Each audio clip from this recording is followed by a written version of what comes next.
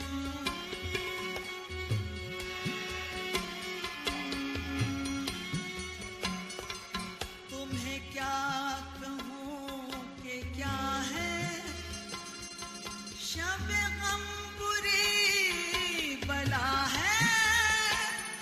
हमें ये भी था गनीमत, जो कोई शुमार होता।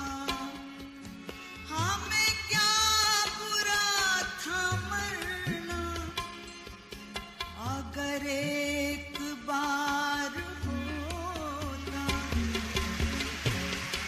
मेरे मुसाफिर मेरे दिल,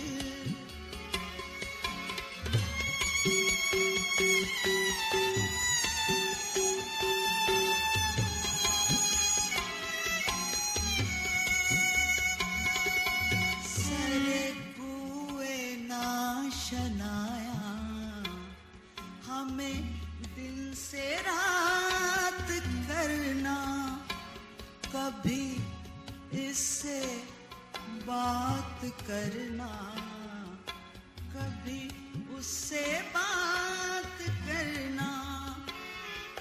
तुम्हें क्या कहूँ कि क्या है, शब गम बुरी बला है। हमें ये भी था गनीमत, जो कोई शुमार होता। हमें क्या बुरा था मरना, अगर एक बार होता। मेरे दिल मेरे मुसाफिर मेरे दिल, मेरे दिल मेरे मुसाफिर मेरे दिल, मेरे दिल।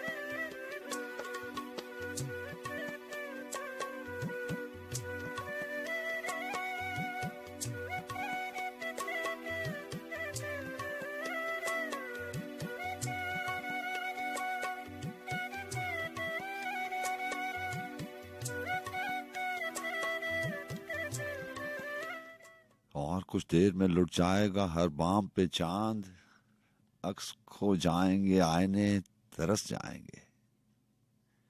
अर्श के दीदाए नमनाक से बारी बारी सब सितारे सरे खाशाक बरस जाएंगे। आस के मारे थके हारे शबिस्तानों में अपनी तन्हाई समेटेगा, बिछाएगा कोई बेवफाई की घड़ी तरके मदारात का वक्त। इस घड़ी अपने सिवा याद ना आएगा कोई, तरके दुनिया का समा खत्म मुलाकात का वक्त। इस घड़ी ऐ दिले आवारा कहाँ जाओगे, इस घड़ी कोई किसी का भी नहीं रहने दो। इस घड़ी कोई किसी का भी नहीं रहने दो, कोई इस वक्त मिलेगा ही नहीं रहने दो। और मिलेगा भी तो इस तौर के पछताओगे, इस घड़ी है दिले आवारा कहाँ जाओगे। और कुछ देर ठहर जाओ कि फिर नश्तर सुबह जख्म की तरह हर एक आंख को बेदार करे, और हर कश्ताए दामांदगी आखिर शब भूल कर साते दरमांदगी आखिर शब। जान पहचान मुलाकात पे इसरार करे, और कुछ देर में लुट जाएगा हर बाम पे चांद,